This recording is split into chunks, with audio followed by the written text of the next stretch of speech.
Hey guys, welcome to another episode of Everyday EDC. My name is Tyler, and today we are doing a battle video between the Manix 2 and the Revo knives Beserk. Why are we doing this? Because in my eyes, I feel some slight similarities, and I think it's worth comparing the two.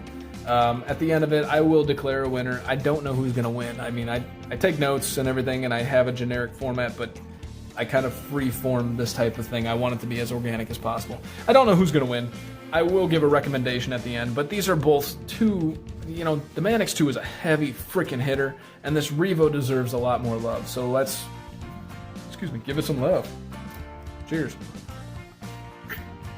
So I'm going to use the same format that I used in the King Savivi, or the Quest for King Savivi. And, I think it works better, especially comparing two different knives of two different brands, and you really get, the overall comparison-ish of the two. So, first and foremost, let's go into aesthetics. Now, it's kind of unfair because I put these carbon fiber scales on here with some blacked out hardware, and then, unfairly to the Manix, I had my hand at a little bit of acid washing on the blade, a little bit of tumble finish, plus I acid washed the pocket clip because I got an MXG deep carry pocket clip and did not like it on the Manix 2 for the ergos. So it's kind of unfair because this has been amped up, modded, but imagine this with, just black G10 scales. So aesthetic wise, this one's purely subjective on me. There's no way to objectively look at this short of just what do I prefer. Let's be honest. Nobody thinks Spydercos aesthetically look great. I mean, I like the look of this knife, but it's because I know what it is now. If I'm looking at purely the way it looks in hand, I'm going to get rid of that. Peace out. Give me some room.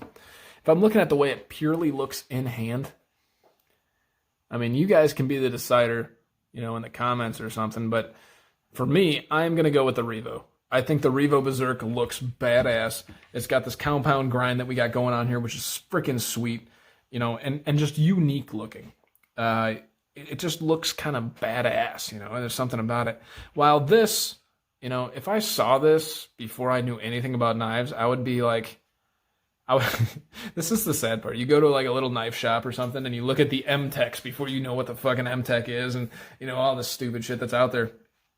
That looks really cool. Before I knew what knives were, I'm not going to lie, I would look at this and an M-Tech and be like, this is kind of ugly. You know what I mean? Blasphemy. But it is. It's not an aesthetically good-looking knife, and this is me just justifying my point going to the Revo Beserk. So good. And moving on. In the second iteration of the test for Quest for King Savivi, my next one that I went over was Ergonomics. This poor Revo bastard is going up against the Manix 2, which is arguably one of the best ergonomic knives that ever existed, short of the Griptilian. But I will tell you, it's not going down without a fight because ergonomically, this thing is fan-frickin-tastic. It does not deserve a tie. The Manix 2 obviously takes this down. All that being said, it's kind of close. I mean, the Manix 2 feels great. It is just the best. And when you're fighting with the best, if you can go 12 rounds, you know what? Good for you. And it did. So, one for the Beserk, for the aesthetics. For the ergonomics, it's definitely going to the Manix 2. Next, let's get into blade. And blade shape, sliciness, etc. Once again, unfortunately for the Revo, no matter how freaking sharp I make this, and it doesn't matter because it did come in not that very, not a laser beam behind the edge. Like I said, 20 thousandths-ish. The leaf-shaped blade allows them for so much room for that awesome flat grind to start to finish to just make this stupid slicey. The Manix 2 is a slicer. It is a killer.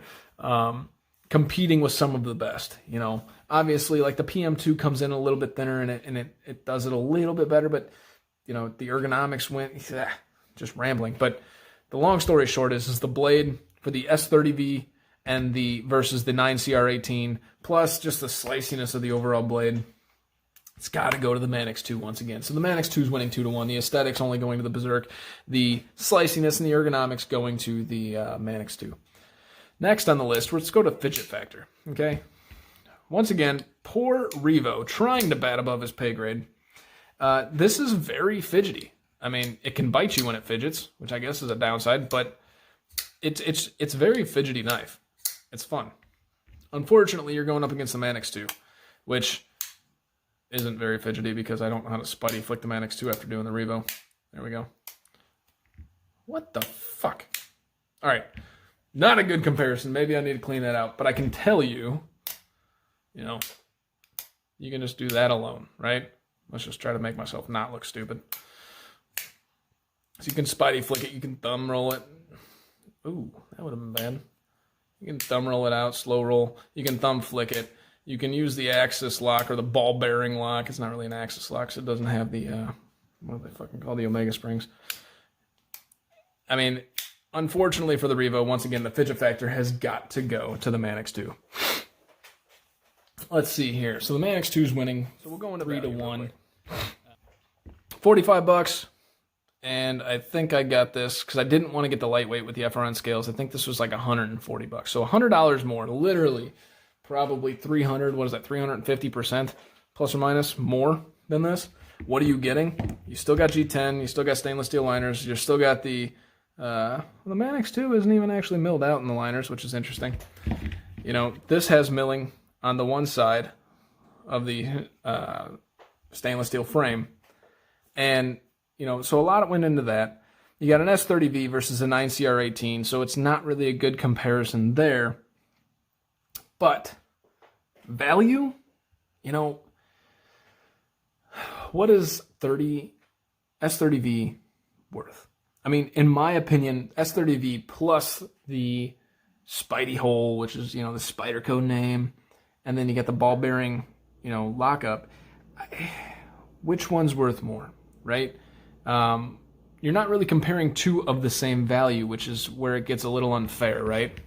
You know, I guess that's in the eyes of the beholder. Do you really need the S30V? And if you really need the S30V, why? Why do you need it? It's not as corrosion resistant as S35VN, and actually, I don't know it off the top of my head, but I would venture a guess that that 9CR18 MOV is more corrosion resistant than the S30V. Somebody may correct me on that, but due to the amount of chromium that is in 9CR18 MOV, it is insane, which also makes this a little bit softer of a knife, which is fine. But you're kind of like why do you need it? In my opinion, value-wise, when you're comparing these two, the Revo Beserk takes it down. It just simply does. You're getting a similar size knife, a similar ergonomics. You know, the ergonomics go to the Manix, but you're getting similar. So honestly, I'm giving the value to the Revo, which makes it a 2-1. Now let's go into, we already did Fidget Factor. Let's go into carry profile. Oh man, this is where we're going to come up with the tie, guys, because while this is big, you got that fucking Spidey thing going on, right? At the widest point. I mean, it's just, unfortunately for everybody else, the Spidey hole just makes it to the point where you really can't compare carry profile on any of the Spydercos because they suck. Carry profile sucks. Now, when it's in your pocket, you don't notice it. Nobody notices knives as much as anybody says they do, because unless you're wearing, you know, leather pants, you know, basketball shorts, which I still carry these both in basketball shorts, or, you know, I guess a dress. I don't fucking know. But, you know, unless you're doing that, you don't really notice it. Not to mention, this is a pretty nice deep carry pocket clip. Goes like that, and it carries very nice. Goes in and out of your pocket nice. It's not going to chew up your pocket. So the carry profile has got to go here.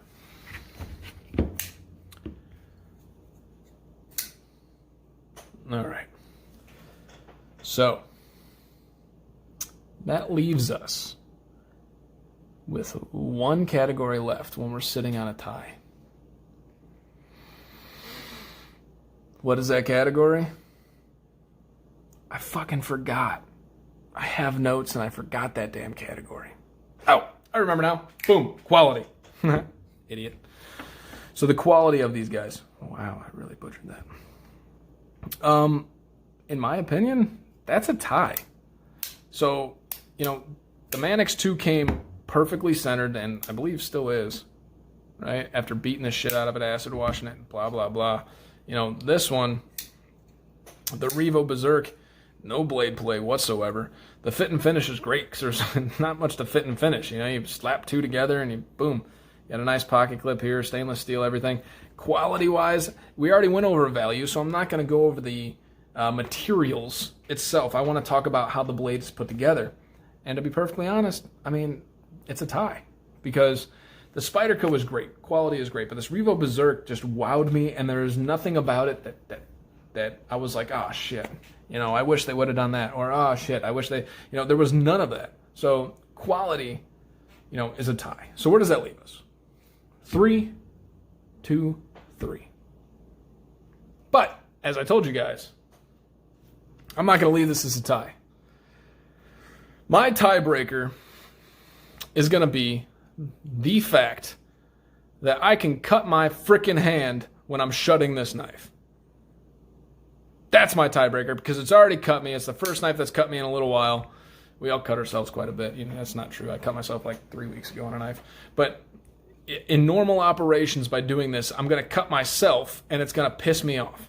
You know, you're eventually going to get a nick on your thumb. Not a huge deal, you know. It's just annoying as hell to have something right here because everything you do is with your thumb.